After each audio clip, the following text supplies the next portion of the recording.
Hey guys, and welcome back to my channel. So this is a really special video for me because it's the first time I'm coming on camera. A big thank you to all my friends and to all you other guys who support me and drop such lovely comments in the box below. Please keep the support on. This is what inspires me to keep making videos. Also, please tell me what else you would like to see in terms of the tarot or any other occult topics that I can help you out with. All right. So today's video is going to be something light but something different. So I thought of selecting some of the cards which are generally denoted as negative or do have negative meanings associated with them, and I'm going to show you the positive side. All right, so I'm going to be telling you all about the positive meanings of these negative cards. All right, so without wasting any time, let's get started. Okay, so the first card I have selected is the Death card. All right, now obviously, unfortunately, many people call this the most negative card of the deck, but it's not. It really is not. In fact, it's a blessing in disguise. The positive side of this card, you can see there is a sun rising. So the positive side would show a new dawn, all right, a new day, a new journey, okay? Something really bad or something really toxic which is ended in your life and you can start afresh, all right, guys? So it's a very positive card to come out, especially if somebody is battling with something negative since a long time. If you see a positive card next to that card, it shows really good times ahead, okay? So that's one. I have next selected the Tower. Once again, the Tower has a lot of negative meanings associated with it, but in a positive sense, it shows leaving old thoughts, old structures and patterns which no longer serve you, ideas and designs which no longer are helping you.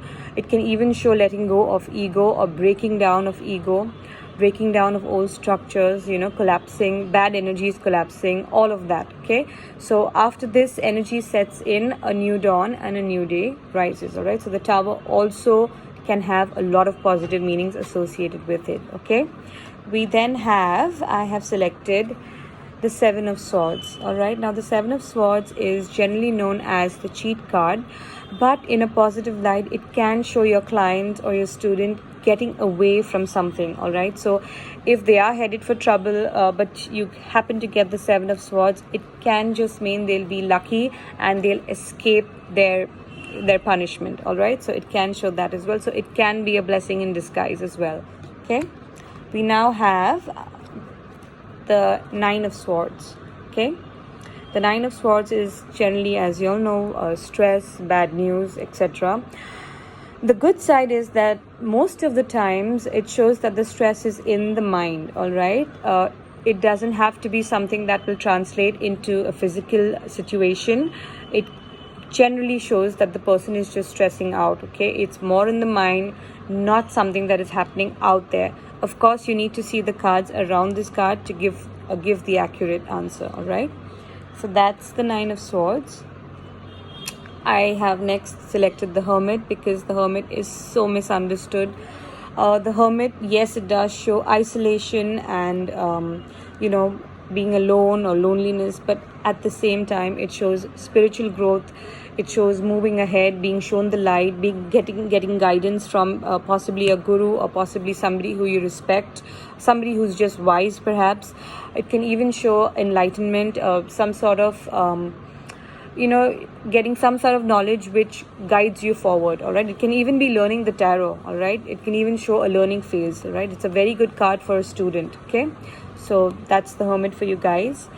Next, I have the Moon. Once again, yes, most definitely the Moon is a card that brings out a lot of negative meanings, but one very, very positive aspect of the card is intuition, all right, and getting answers in your dreams.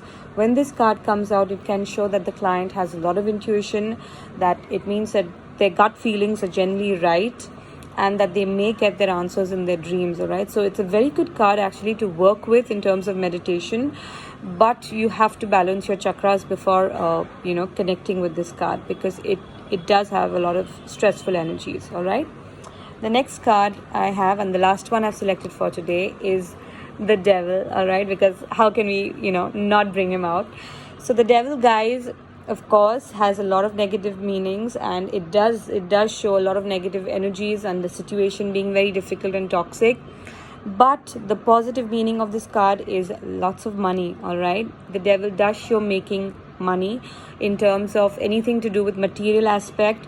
It's a blessing, all right, guys? Of course, you have to see the cards around to understand, is this really a blessing, or is the money a curse? Okay, guys, so this was my video on few cards which I feel are generally misunderstood. If you all like this video, let me know. I can make a part 2, because there are plenty of other cards in the tarot which are misunderstood. If you all would like to know more about me or more about what I teach and consultations which I do, please drop me a message. Please email me on my email. It's mentioned in the description box below, guys. And thank you again very much for your support. I really appreciate it. Thank you.